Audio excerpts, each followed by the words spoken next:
있고 중요하게 생각하는 것이 무엇이라고 생각하세요? 예수님의 가장 큰 관심사가 무엇일까요?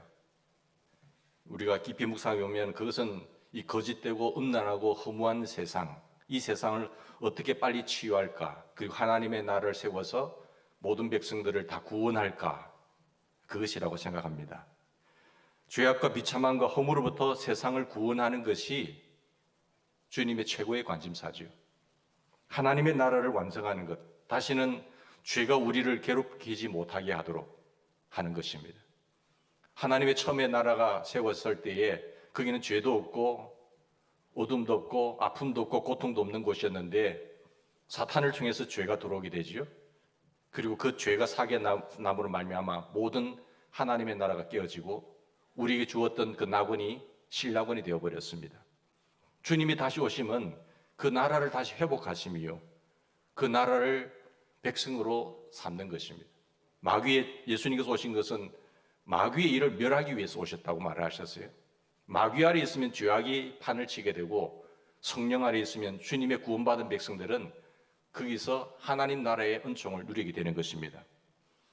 그래서 아픔이나 늙음이나 고통이나 죽음이 존재하지 않는 영원하고 완전한 하나님의 나라를 완성하는 것이 예수님의 최고 관심사예요. 최고 의천 빼주세요. 예수님의 최고 관심사죠. 예수님은 부활하신 후에 40일 동안 지상에 계시면서 제자들과 수차례 만나셨습니다. 예수님의 그 대화의 주제도 뭘까요? 늘 하나님 나라의 완성이었어요. 예수님께서 이 땅에 오신 것은 나는 바로 예수님이 처음 공생의 첫 메시지가 뭘까요? 회개하라. 하나님의 나라가 가까웠느니라. 하나님의 나라예요. 망가진 하나님의 나라, 하나님의 통치와 하나님의 다스림이 세워지는 그 나라. 그리고 예수님께서 이 땅에서 계속해서 하나님 나라의 비유를 말씀하셔서 하나님의 나라는 이런 거야, 이런 것이야 라고 말씀했죠. 사도행전 1장 3절에도 보면 이런 사실을 잘 증언하고 있습니다. 해받으신 후에 또한 저에게 확실한 많은 증거로 친히 사심을 나타내사 40일 동안 저에게 보이시며 뭐 하셨어요? 하나님의 나라의 일을 말씀하셨는 거예요. 부활하시고 승천하신 주님께서 하늘나라 가기 전에 계속해서 하신 말씀이 하나님 나라의 일을 말씀하셨어요. 창세기부터 요한계시록까지 흐르는 나라는 것은 하나님의 나라와 사탄의 나라의 두 흐름이지요. 주님이 이 땅에 오신 것은 다시 그 하나님 나라의 회복이라는 사실입니다. 그리고 주님의 관심은 하나님의 나라에 관심이 고정되어 있습니다. 하나님의 나라는 영적인 실체이기 때문에 육체를 가지고 있는 우리가 잘 못 알아듣기 때문에 주님께서는 늘 비유를 말씀하셨어요. 그래서 오늘 말씀도 하나님 나라에 관한 비유인데 천국은 마치 무엇과 같다, 무엇과 같다 라고 말씀하셨어요. 본문은 달란트 비유라고 말하고 충성된 종과 불충의 종의 비유다라고 보시면 됩니다. 이 비유에 한 가지 중요한 진리가 담겨 있습니다. 하나님 나라의 백성이, 구원받은 하나님의 백성들이, 하나님의 자녀들이 이 세상에서 어떻게 살 것인가, 그게 핵심 메시지죠. 즉 그리스도인이 짧은 인생을, 한평생 인생을 어떻게 살 것인가, 그것을 말씀하고 있습니다. 교훈의 내용은 예수님처럼 하나님 나라의 완성에 궁극적인 관심을 갖고 살아라라는 거예요. 여러분, 우리가 지금까지 달려가고 여러분이 깃대를 흔들고 목표를 향해 달려가는 것이 뭘까요? 예수 믿고 잘 먹고 잘 살아야지, 편안하게 살다 가는 거지, 그게 목적인가요? 우리는 그 차원을 뛰어넘어서 하나님 나라의 완성이죠. 본문의 전체적인 줄거리를 정리해 보면 상당히 많은 재산을 소유한 부자가 어느 해인가 이제 자기 장기 그 외유를 계획하고 오랫동안 집을 비울 생각을 하였습니다. 그래서 그냥 내가 이거 두고 떠나느니 종들에게 맡겨서 좀 장사를 잘해서 좀 수익이 되도록 하면 좋겠다 생각해서 평상시에 관심이 있는 세 종을 부릅니다. 그리고 한 종에게는 5달란트를, 한 종에게는 2달란트를, 한 종에게는 1달란트를 맡기고 떠났어요. 여기서 달란트는 6,000데나리온이 1달란트입니다. 그럼 원 데나리온은 어느 정도 될까요? 원 데나리온은 장정 한 사람이 하루에 품삯이 원 데나리온이에요. 그럼 요즘 일당 작게 잡으면 한 10만 원 잡고, 그러면 10만 원이 6천 데나리오니까 얼마죠? 한 달란트가. 잘 계산 안 되세요? 원 데나리온이 10만 원 잡고 한 달란트가 10만 원 곱하기 6천 하면 얼마죠? 원 달란트는 그러면은 10만 원 하면은 5달란트는 5, 6, 30 6억 곱하기 30 하면은 5, 6, 3, 30억 정도 되겠죠. 5달란트는. 5달란트는 원 달란트가 6데나리온, 6천 데나리온이니까. 그러니까 한 사람에게는 6억을 맡기고 한 사람에게는 10억을 맡기고 12억을 맡기고 그리고 한 사람에게는 30억을 맡기고 이렇게 맡기고 떠난 것이요. 그러니까 주인과 종의 이 비유를 말씀하신 이유는 예수님은 주인이시고 우리 모두는 종이라는 거예요. 하나님 주인은 창조주이시고 섭리하시고 다스리시는 분이고 왕이시고 우리는 신하고 피조물이다라는 의미입니다. 예수님은 창조주이시죠. 하나님이시죠. 하늘과 땅의 모든 권세를 가리신 최고의 통치자가 하나님 주님이신데 그 주인이 우리를 택하셔서 달란트를 주시고 장기 외로 떠나신 거예요. 그때 주님 다시 오실 때에 뭐 하십니까? 먼저 우리가 가든지 주님이 완전히 재림하시는 그날에 결산하겠다는 것 됩니다. 사랑하는 여러분, 우리가 이런 내게는 어떤 사람 6억을 받고 12억을 받고 30억을 받았는데 그것을 어떻게 살 것인가? 가지고 어떻게 살 것인가? 어떻게 이용할 것인가? 한번 고민해 보셨나요? 창조주 하나님 우리를 세상에 보내실 때에 각자의 달란트를 주고 보내셨어요. 어떤 사람에게는 많이 주시고 어떤 사람에게는 좀 적게 주시고 어떤 사람에게는 대여섯 주시고 어떤 사람에게는 한두 가지 주시고 그러니까 다양하게 주셨습니다. 그러므로 남과 비교할 필요 없이 내게 주신 것을 가지고 열심히 일하는 거예요. 여러분 무엇이 달란트죠? 하나님의 나라를 완성하는데 조금이라도 기여할 수 있는 것이라고 한다면 무엇이든지 달란트가 될 수 있습니다. 시간도 달란트요. 똑같은 주어진 시간에 나는 무엇을 할 것인가? 어떤 사람은 30년을 살다 가고 어떤 사람은 70년을 살다가 가고 어떤 사람은 100년의 시간을 주었어요. 그거 달란트죠. 사랑하는 여러분, 어떤 사람에게는 특별한 재능을 주시고 어떤 사람에게는 평범한 재능을 주시고 어떤 사람은 물질의 부양을 주시는가 하면 어떤 사람에게는 일용할 양식 정도만 가지고 있고 어떤 사람은 건강을 잃는가 하면 그렇지 못하고 어떤 사람에게는 특별한 자녀가 있고 그렇지 못한 사람도 있고 다 달란트죠. 목사만 특별한 달란트가 아니고요. 여러분도 주께 받은 달란트죠. 이 모든 것이 하나님께서 우리에게 맡기신 달란트인데 하나가 있으면 다른 하나가 없잖아요. 그런데 모두가 합력하여 선을 이루는 거예요. 하나의 큰 목적을 이루는 것이죠. 거기에 우리는 초점을 맞춰야 됩니다. 자, 수년이 흐른 후에 주인이 왔습니다. 여행을 마치고 돌아왔는데 돌아오는 길에 종들이 사업을 제대로 했는지 안 했는지 3명을 다 불렀어요. 그런데 한 종이 와서 주인님, 주인께서 제게 맡기신 것 가지고 이만큼 또 남겼어요. 그렇게 말할 때에 주인이 보고 어떻게 하셨는가요? 칭찬 내용 보세요. 21절. 그 주인이 이르되 잘했도다. 착하고 충성된 종아, 네가 작은 일에 충성하였으며 네게 많은 것으로 내가 맡기리니 주인의 즐거움에 참여할지어다. 그러니까 3가지 칭찬하죠. 첫째 뭐예요? 이제 진심으로 그 종을 신뢰할 수 있게 됐다는 거예요. 내가 이 종 그런가 민가 하고 그래도 내가 좀 잘 보고 많이 맡겼는데 잘한 거예요. 완전히 이제 신임하는 거죠. 신뢰할 수 있는 사람이죠. 충성된 종아 잘했다는 거예요. 주인이 신뢰를 완전히 회복했습니다. 전적인 주인으로부터 신뢰를 받게 된 칭찬이고 두 번째는 뭔가 하면 더 큰 일, 너희가 더 많은 일을 맡기겠다는 거예요. 이거는 복받을 그릇이에요. 한꺼번에 다 맡기는 거 아니고요. 맡겨보고 하는 겁니다. 맡기면 말아먹을 자식에게 누가 다 맡기겠어요? 그렇잖아요. 그리고 셋째는 주인의 즐거움에 뭐 한다고요? 참여하리라. 이 3가지 축복을 하게 되죠. 이런 칭찬을 하게 되는데 종으로서가 아니라 이제 친구로서 한 식구로서 너는 참여하게 될 거야. 이런 칭찬을 3가지 하고 2달란트 받은 사람이 또 왔어요. 또 2달란트를 남겨 4달란트를 가지고 주인에게 맡겼습니다. 그때 주인이 어떤 칭찬을 합니까? 23절의 칭찬 내용하고 여러분 21절과 한번 비교해 보세요. 특징이 뭐지요? 다른 점이 있습니까? 없어요. 5달란트 받은 종이나 2달란트 받은 종이나 중요한 칭찬의 내용이 똑같다는 것입니다. 내용도 똑같고 칭찬의 강도도 똑같아요. 여기서 우리의 삶의 질을 결정하는데 매우 중요한 원리입니다. 내 삶의 질을 어떻게 결정할까? 어떤 진리죠? 1달란트 받았든지 2달란트 받았든지 5달란트 받았든지 주님을 그걸 가지고 주님을 위해서 충성만 하면 칭찬이 있습니다. 얼마나 남겼는가 중요하지 않아요. 그걸 가지고 충성했느냐 안 했냐. 충성할 때에 칭찬과 상급이 있는 거예요. 그게 똑같은 사실이죠. 목사가 하나님 앞에 가면 더 많은 칭찬이 있고 평신도가 하나님 앞에 가면 덜 칭찬이 있을까요? 그건 하나님 차별하는 거잖아요. 그게 아니라니까요. 내가 얼마만큼 받아서 관리하든지 그걸 가지고 충성을 했느냐 안 했느냐 그걸 보는 거예요. 주님께서.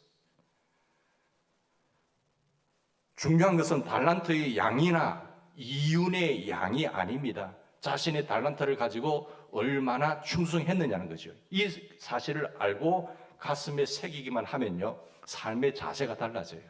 인생을 사는 태도가 달라지는 겁니다. 드디어 1달란트 받은 종이 앞으로 나왔어요. 이 사람은 주인에게 1달란트를 어떻게 했죠? 주인에게 받은 1달란트를 그대로 가지고 나왔어요. 받자마자 땅에 파묻어뒀어요. 그리고 주인이 왔을 때 주인께 주신 것을 내가 드리나이다 했으니 그때 주인께서 변명도 하고 있죠. 무슨 변명입니까? 당신은 굳은 사람입니다 하면서 주인을 뭐합니까? 비난하고 있죠. 비평하고 있죠. 변명하죠. 이 굳은 사람이라고 하는 것은요, 당신은 굳은 사람, 주인 보고 말했는데 고약하고 인색한 사람이란 뜻이에요. 당신 주인 보고 당신은 고약하고 인색한 사람입니다. 당신은 손수 심지도 않는 데서 거두어 창고에 들이고 씨를 뿌리지 않는 데서 모아서 자신의 부만 축적하는 사람입니다. 당신만 생각하면 비위가 상해서 내가 일할 수가 없었어요. 그러면서 내가 탕진을 하지 않고 땅에 파묻어서 본전 그대로 들고 나왔습니다. 묘사히 말하면은 당신은 착취자라는 사실이에요. 주인이 그 말을 듣고 어떻게 꾸짖었죠? 뭐라고 말합니까? 악하고 게으른 종아 했어요. 여러분 악하다가 게으르다고 말하면 될 텐데 왜 악하다라도 말을 할까요? 악하면 게으르게 되고 게으르면 악한 거예요. 무서운 거죠. 게으른 건 그냥 정도가 아니라 악하기 때문에 게으르고 게으르면 악한 것이다. 주인은 그로부터 1달란트를 빼앗습니다. 그 다른 달란트를 빼앗아서 누구에게 주죠? 가진 자에게 더 주는 거예요. 그러면서 말하시면서 하신 말씀이 29절 보세요. 무릇 있는 자는 받아 풍족하게 되고 없는 자는 있는 것까지 빼앗기는 거예요. 중요한 말을 하고 있어요. 이게 하나님의 법칙입니다. 하나님 어떻게 보면은 안 보는 것 같지만은 정확하게 보고 계신 거예요. 하나님의 나라의 법칙이란 공산주의가 아닙니다. 똑같이 일하고 뭐 일한 자나 저게 한 자나 똑같이 분배하는 그런 공산주의가 아니고요. 자신이 열심히 일하지 않고 남의 덕만 보고 살려고 하는 적당주의는 하나님 심판하시는 거예요. 철저하게 자신의 행위대로 검증을 받고 여러분 판단하신 거예요. 요한계시를 보면 우리 구원은 은혜를 받지만 그 자리에 달란트를 가지고 어떻게 사느냐에 따라서 요한계시록의 심판, 마지막 심판은 행위입니다, 사실. 그 행위는 어떠한 믿음에 따라서 행동이 나타나기 때문에 진짜 잘 믿는 사람이냐, 믿지 않는 사람이냐, 그것이 드러나는 모습이거든요. 하나님은 공의와 정의로 우리의 삶의 무게를 달아보시고 그것에 따라서 우리의 상급을 주시는 분이세요. 이게 하나님 나라의 법칙인데 열심히 일해서 많이 소유한 사람에게는 주님께 사랑과 신뢰를 더 받아가지고 그 가진 것 위에 더 많은 것을 안겨주시는 분이에요. 신뢰를 얻었으니까 이제 믿고 맡겨도 되겠다는 거예요. 내가 많은 교회가 있는데 이 교회는 믿고 맡길 수가 있겠네. 야, 저 사람은 내가 참 믿고 맡길 수가 있겠어. 그거 더 맡기는 거예요. 주님께 신임을 얻으셔야 됩니다. 주님께서 사랑과 진리를 더하셔서 가진 자에게 더 주신 하나님. 왜 하나님 불공평하시네요? 안 그렇습니다. 한 가지 작은 것에도 충성하지 못하고 불평하고 하는 그런 사람에게는 있는 것까지 빼앗긴다는 사실을 기억을 하셔야 돼요. 이게 영적인 원리라는 거고 이게 하나님 나라의 법칙이라는 사실을 여러분 귀담아 들었으면 좋겠습니다. 여러분 주인이 뭐라고 명령하십니까? 30절 보세요. 그러면서 이 무익한 종을 바깥 어두운 데로 내어 쫓으라는 거예요. 거기서 울며 이를 갈리리라. 그때 이를 가라고 하면 어떻게 하겠어요? 여기서 배워야 할 진리는 우리 모두에게는 언젠가 뭐 할 때가 있습니까? 계산할 때가 있습니다. 주인이 돌아올 때가 있어요. 내가 하나님 앞에 설 때가 있어요. 물론 지금은 부분적으로 하나님 심판하세요. 그러나 마지막 궁극적인 심판 때, 계산할 때에 어떤 모습으로 설 것인가? 그걸 보셔야 되는 겁니다. 예수님이 재림하시면 일생 동안 가지고 있던 내 달란트를 주님께서 내게 허락하신 그 달란트를 주님과 하나님의 그 나라를 위해서 어떻게 사용했는지 계산하는 거예요. 내 너에게 맡기는데 그거 가지고 잘 불려가 니 잘 먹고 잘 살았네? 주님께는 하나도 그 소용없다. 그래 너 참 잘 살. 우리는 그걸 성공이라고 했다. 저 사람 잘 산다. 잘 산다는 것은 저 사람 참 편리하게 편안하게 잘 사네. 잘 먹고 잘 사네. 그게 성공일까요? 그게 아니란 거죠. 주님의 평가는 뭐죠? 내가 너에게 맡긴 걸 가지고 잘 투자해서 하나님의 나라와 주님을 위해서 어떻게 썼느냐는 걸 계산하겠다는 거죠. 그 행위를 보겠다는 거죠. 주님의 저울은 그것을 잴 수 있어요. 정확합니다. 전자저울보다 더 철저한 거 정확해요. 속일 수가 없어요. 그러니까 한 달란트 받았어도 두 달란트 받았어도 다섯 달란트 받았어도 충성만 하라는 거예요. 충성만 하면은 된다는 거죠. 그러므로 우리 자신이 지금 어느 편에 속했는지 스스로 판단해 보십시다. 수십 년 내가 신앙생활을 하면서 하나님께서 주신 나를 믿고 신임하고 맡긴 달란트를 가지고 다른 사람에게 내가 손가락질 당하지 않을 만큼 잘 삽니까? 처자식 부양하면서 살게 되었지만 내 편안하게 잘 살게 되었지만 정말로 교회를 위해서 주님을 위해서 하나님의 나라를 위해서 어떤 모습으로 살았는가요? 주님이 재림하신다면 아니면 내가 죽어서 주님 앞에 선다고 한다면 나는 주님의 눈에 세상을 어떻게 산 사람으로 비칠 것인가? 야, 저 사람 처자식 잘 먹고 자기 편안하게 좋은 집에서 잘 살았네. 그게 아니라 저분은 주님을 위해서 하나님의 나라 꿈꾸는 그 목적을 향하여 열심히 살아신 분이야. 그래 참 착하고 충성된 종이라고 할 거예요. 그리고 그 가문을 하나님께서 복 주실 거예요. 그 신임을 얻은 그 가문에 하나님 더 부어주시라고 저는 믿습니다. 여러분 주의 일을 하고 이렇게 열심히 살았던 사람들이 망했다는 그런 집안이 있으세요? 그 가문의 자녀들이 뭐 이상한 집 있습니까? 하나님은 다 새기고 계신 거예요. 얼마를 내가 주님 앞에 남겼다고 보고할 수가 있겠습니까? 교회 안에는 두 부류의 사람이 존재합니다. 한 부류는 주님이 주신 달란트를 가지고 충성하는 사람이 있는가 하면 또 한 부류는 그렇지 못한 사람이 있습니다. 많은 것을 받은 것 같은데 주님께는 마음이 없는 사람, 내가 많은 건 가지고 누리고 있는데 교회와 하나님 나라에서는 전혀 관심이 없는 사람. 그러나 충성하는 사람들 가만히 한번 보세요. 자식도 우리에게 주신 하나님의 달란트인데 내 자식 아니잖아요. 내가 주님의 것이면 내 자식도 주님의 것이에요. 그건 나에게 잠시 맡긴 거예요.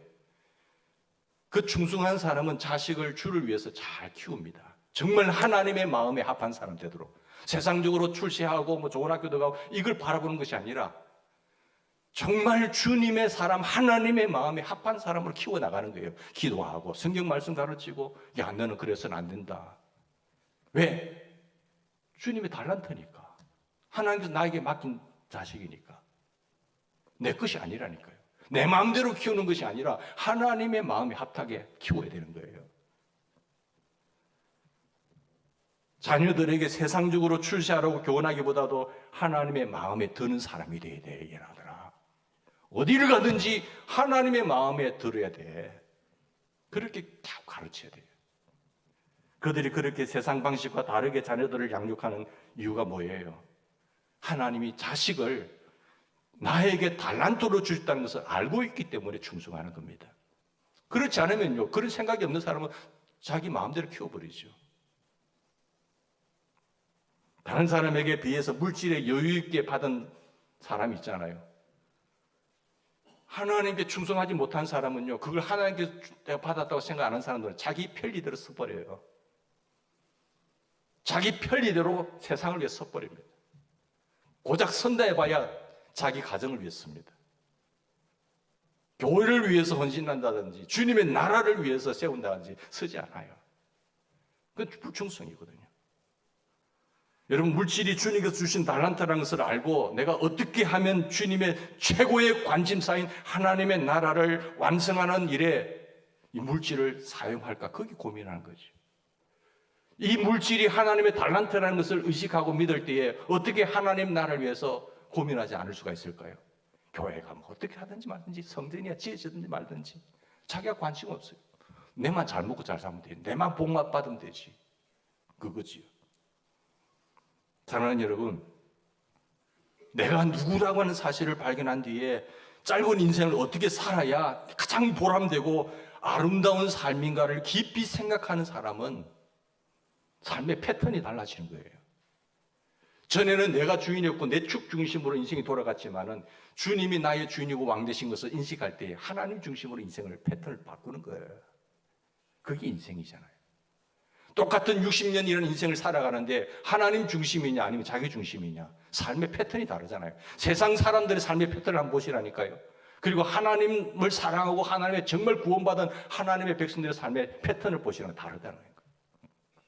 전에는 내가 이 젊음이 가기 전에 어떻게 하면 좀 더 즐길 수 있을 것인가. 와, 인생 젊을 때 즐겨 놀아야지. 늙으면 잘 못 논다. 그렇게 생각했는데, 그래서 교회는 그냥 형식적으로 다녀버려요. 노년기에 바짝 하지. 그런데 이 사실을 인식하면요, 젊을 때 주신 이 달란트를 주를 위해 씁니다. 멋있겠어요. 뭐 골프 치며 취미생활 하는 것은 적당히 하고 정말 주를 위해 쓰는 거죠. 골프를 치고 싶어도 시간이 아까워서 못 치겠어요. 너무 시간이 많이 돼요. 하루로 자꾸 못 자요. 목사님 갑시다. 어디 그 주님, 내가 그걸 왜 쓸 수 있나? 고작 한 대 봐요. 등산하고 산책하고 등산하고. 민족을 내가 정말로 예수님의 종이라는 것을 깨닫고 남은 달란트를 많이 받았다는 것을 확인한 다음에, 아, 하나님, 제 부족한 건데 못 믿고 이렇게 맡기셨어요? 하나님께 내가 받았다는 것을 알면 그 다음에는 삶이 완전히 달라집니다. 늘 주인을 생각하는 거예요. 주님께서 어떻게 하는 것이 주님 마음이 드신가요? 그냥 내가 더 많은 좋은 것을 캐나가면 즐길까요? 그게 주님께서 기뻐하실까요? 아니면 그래, 내가 네 마음만 봐도 내가 참 고맙다. 아버지 제가 성전 지어드릴게요. 지지는 않아도 마음만 들어도 우리 하나님 너무 좋아가지고요. 얼마나 축복하세요. 그겁니다. 내 돈도 쪼개어서 주님을 위해 쓰고, 내 젊음도 지나가기 전에 주님을 위해 쓰고, 내 재능이 굳어지기 전에 주님의 영광을 드러내기 위해서 쓰는 거예요. 그러면 쓰는 거 보고 주님은 더 맡기신다니까요. 그게 축복이죠. 그런 사람이 충성된 사람입니다. 그러나 불행하게도 한 달란트 받은 사람과 같은 생각을 하면서 신앙생활 하는 분들도 교회에 있습니다. 그들은 언제나 마음에 불만이 남아있어요. 불만이 가득 차 있어요. 하나님, 나를 어떻게 보시고 한 달란트를 맡기세요? 하나님, 저를 어떻게 얕잡아 보세요? 마치 교회가 자기를 착취하는 것 같은 느낌을 받기도 하죠. 그래서 헌금이나 합니까? 충성을 합니까? 헌신을 합니까? 전도를 합니까? 안 해요. 내가 희생당했다는 거지. 그래서 억압받았다고 생각합니다. 그러므로 이런 사람은 절대로 주인을 위해서 살아가지 못합니다. 주인을 위해서 모험하지도 못합니다. 교회 안에도 구원에서 탈락할 위험이 있는 사람도 있잖아요. 아니 처음부터 구원받지는 못한 사람이 있을 수도 있죠. 형식적으로 나오는 사람. 우리의 생명은 하나님이 주신 생명이고 우리의 젊음은 하나님이 주신 젊음입니다. 내가 이만큼 된 것도 주님께서 나를 믿고 맡기신 겁니다. 물질을 주신 것도 건강을 주신 것도 하나님께 주신 거예요. 그런데 이 몸을 내 마음대로 쓴다고요? 이 물질을 내 마음대로 쓴다고요? 하나님 귀한 주신 생명, 자식도 내 마음대로 키운다고요?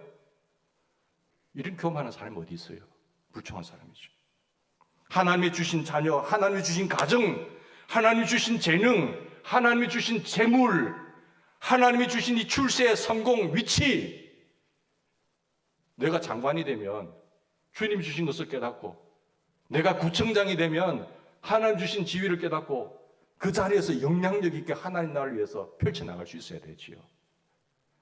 내가 하나님 주신 자를 국회의원이 됐다고 한다면 그 자리에서 하나님 나라를 세우기 위해서 어떻게 할 것인가를 봐야 되잖아요. 세상 사람들과 같이 살지 않고 그렇게 하는 게 충성하는 거죠. 그게 제대로 된 구원받는 사람이죠.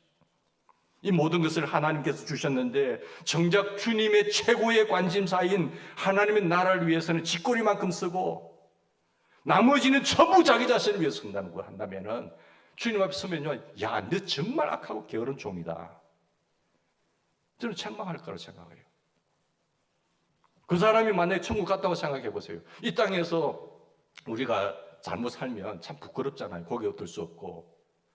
그런데 이 세상에 사는 60년, 100년 사는 생에도 그렇게 고기 못 들고 사는데, 기주고 사는데, 천국 가서 부끄러운 구원받았다고 생각해 보세요. 다른 사람은 찬란한 영광의 면류관 쓰고 가슴 펴고 싹 자라는데, 어이구, 나는 한 것 하나도 없고. 그렇게 살 수가 있겠어요, 여러분? 평생을 차라리 지옥 가는 게 낫지. 지옥은 가면 안 되겠대. 지옥은 가면 안 되지. 근데 그 하나님 좋은 나라에서 다른 사람들은 다 별과 같이 빛나는데, 아이고, 그 좋은 곳에서 나는 고개가 푹 숙이고 살아고. 어느 권사님, 자기 꿈에 천국 갔다 왔는데, 개털 모자 썼대. 부끄러워 죽을 뻔했대. 그게 꿈이야. 이리 살아서는 안 되겠다. 여러분, 다 하나님이 주셨습니다. 정작 주님의 최고의 관심사인 주님의 나라를 위해서 관심을 좀 갖고 우리 잘 살았으면 좋겠습니다. 여러분, 주님을 위한 사람들이 하늘의 별과 같이 찬란한 영광에 둘러싸여 사는 곳이 천국이에요. 그런데 내가 그런 삶을 이 땅에 살지 못했을 때 진짜 부끄러운 거예요. 그런 사람은 억지로 들어가라고 해도 안 들어갈 거예요. 그래서 주님은 자기만 아는 부자 있잖아요. 천국 가기가 뭐하다고요? 낙타가 바늘기로 들어가는 것보다 더 힘들다 했어요. 낙타가 어떻게 바늘기로 들어갑니까? 불가능하지만. 근데 부자는, 자기만 아는 부자는 천국 가기가 더 힘들다는 거예요. 불가능하다는 것이죠. 오로지 자기 배만 불리다가 그냥 죽은 인생이에요. 여러분, 영혼과 육체가 분리되는 순간 죽었잖아요. 영혼은 영원히 존재하는 거예요. 육체는 영혼이 떠나는 순간, 분리되는 순간 흙으로 가든지 불에 태우든지 모르지만은 영혼은 다 느낀다니까요. 영적인 세계는 그런 거예요. 그래서 불신자들은 제사를 지내는 거예요. 우리 조상신이 올까봐. 아니에요. 가면은 못 나옵니다. 자, 우리가 받은 달란트를 가지고 그러면 주님의 나라를 위해서 투자할 일이 많이 있잖아요.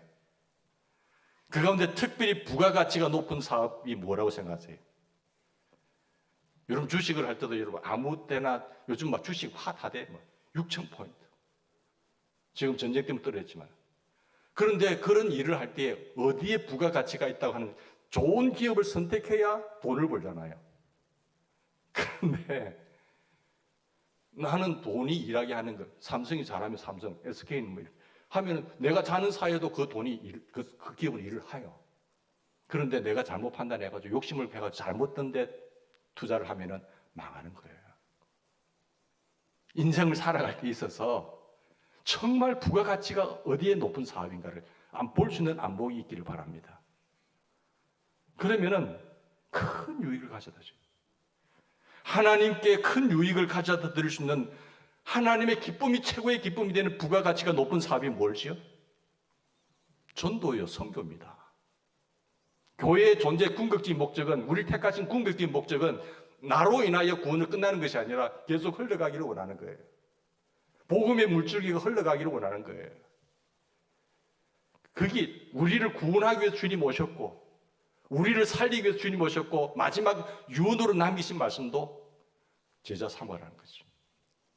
생명으로, 복음으로 생명 살리라는 거예요. 그러면 내가 세상 끝날까지 내가 너희와 항상 함께 할게. 자, 주님 가셨어요. 내가 가는 것이 더 복되다고 하셨어요. 주님이 가시고 누가 오셨어요? 성령님이 오셨어요. 성령님이 하신 사업이 뭐죠? 전도잖아요. 성령이 임하면, 그분이 이제 내 안에 오면 주의 증인이 되는 거예요. 권능을 받고. 최고의 권능은 복음 사역이잖아요. 그렇기 때문에 주님은 안디옥 교회에서 가장 유능한 지도자인 바나바와 바울을 따로 세워서 성령이 말씀해서 선교를 보내는 겁니다. 복음 전도의 최전선에는 이런 사람이 서야 되는 거죠. 그만큼 전도는 주님의 나라를 위해서 가장 중요한 일이고, 교회의 가장 궁극적인 존재의 이유는 내 혼자 복음 전도도 되지만 시스템을 통해서 전략을 짜서 조직적으로 이 교회가 하는 것이 더 힘이 있다는 것이죠. 그만큼 전도는 하나님의 나라에 부가가치가 높은 사람입니다. 그 일을 위해서 뭘 써요? 돈을 쓰라는 거예요. 최고의 부가가치가 있는 그곳에 돈을 투자하고 내 시간을 투자하고 내 몸을 들이고 내 젊음을 바치고 거기에 사업을 올인해서, 하나님 이 사업 잘 되면요, 제가 처음에는 10%를 주를 섬기를 위해서 하겠어요. 하나님 그 재미를 보면, 하나님 제가 이 사업 복주면 내가 20%를 섬기로 했을게요. 그 부가가치 높은 사업에 헌신하게 된다는 거잖아요. 그런데 이 눈이 안 열린 사람은 그냥 자기 지평수 누리는 데 가는 거예요. 차 바꾸고 지평수 누리고 좀 잘 먹고 그것으로 끝나는 겁니다. 근데 주님하고 무슨 상관이 있어 그게? 안 그러세요? 전도가 부가가치가 높다고 말할 수 있는 증거가 뭐지요? 마가복음 10장 28절에 베드로가 이렇게 말합니다. 베드로가 여짜오되 가로되 주여 보소서, 우리가 모든 것을 버리고 주님을 쫓았습니다. 그 모든 것이 뭡니까? 베드로가 갖고 있는 모든 것을 주님 나라를 위해서 투자했습니다라고 말했다는 거잖아요. 그때 주님이 뭐라고 대답하죠? 29절 30절에 예수께서 가라사대 내가 진실로 너에게 이르노니 나와 주님을 위해서, 복음을 위하여 집이나 형제나 자매나 어머니나 아버지나 자식이나 전토를 벌인 자는 뭐 한다고요? 현세에 있어서 집과 형제 자매 어머니 집을 하나님 다 빼앗으니까 이제 나 빈들들이 된 얘기 아니에요. 100배나 받대. 내가 주님을 위해 선신했는데 거지 된 가난한 사람이 있습니까? 거지가 된 사람이 있으세요? 이 땅에서 하나님은 다 보고 계시고 100배나 받고. 근데 시기 질투 밖에도 있겠죠. 의를 위하여 핍박을 받을 밖에도 있어요. 그리고 내세에 영생을 받지 못할 자가 있어요, 없어요? 없다고 했어요. 그 사람이 구원받은 사람이에요. 이 땅에서도 자손 대대로 복을 받는 거예요. 맡기고 신임하고 맡겨놓으니까 너무 잘 서네. 시간과 정력과 자녀들, 물질, 이 사람 복을 안 주면 누굴 주란 말이에요. 여러분, 우리의 사업하시는 분들, 여러분의 가정들, 우리의 삶의 목적이 좀 패턴이 달라지고 거룩한 욕심을 가졌으면 좋겠습니다. 주님, 저에게 한번 맡겨보세요. 제가 그러면 우리가 몇 프로를 더 드릴게요. 우리 교회 꿈도 마찬가지고, 우리 전체 예산에 좀 더 믿음이 있다고 한다면 하나님, 이 예산에 한 10%, 20%, 30% 점점 갔으면 좋겠어요. 여러분 잘 아시는 전주 안디옥 교회 아시죠? 깡통교회 소문난 교회. 거기는 초등학교 때부터 훈련을 시키는 겁니다. 복받을 훈련을 시키는 거죠. 교회를 위해서는 그건 넉넉하게 쓰지 않아요. 주의 복음 사역을 위해서 다 드리는 겁니다. 어릴 때부터 받는 것만 집중하는 것이 아니라 어릴 때부터 선교 헌금을 하게 하는 거예요. 그래야 커서도 그 자리가 잡히니까. 왜? 그게 내가 인생의 가장 부가가치 높은 곳에 투자하는 거잖아요. 사랑하는 여러분, 부가가치가 가장 높은 사업이 바로 뭐라고요? 전도라는 사실이에요. 이 땅에서 100배나 받고 내세의 영생을 얻지 못할 자가 없고 하늘의 별과 같이 빛날 줄 믿습니다. 이런 우리 귀한 분들 주님 앞에 갔을 때 부끄러움이 없는 삶으로 든든히 서는 우리가 되기를 바랍니다. 하나님도 마찬가지로 내버려두면 영원히 멸망받을 수밖에 없는 사람들의 영혼을 건져내는 전도와 생명 살리는 일에 선교만큼 귀한 일 없어요. 그러므로 우리가 그 일을 위해서 나에게 맡기신 것 있는 것을 바치면서 충성하면 주님은 그만큼 주님을 기쁘게 해드리는 것이고, 주님께서 마음에 들면 다윗이 가는 곳마다 전쟁에 다 승리케 하셨어요. 그리고 전리품 다 갖게 하셨어요. 그거 가지고 뭐 하라고요? 아버지 집 지으라고. 그리고 우리는 하나님의 영광을 돌릴 수 있습니다. 영혼 구원을 하기 위해서는 시간을 내야 돼요. 영혼 구원을 살리기 위해, 생명 살리기 위해서는 돈도 필요해요.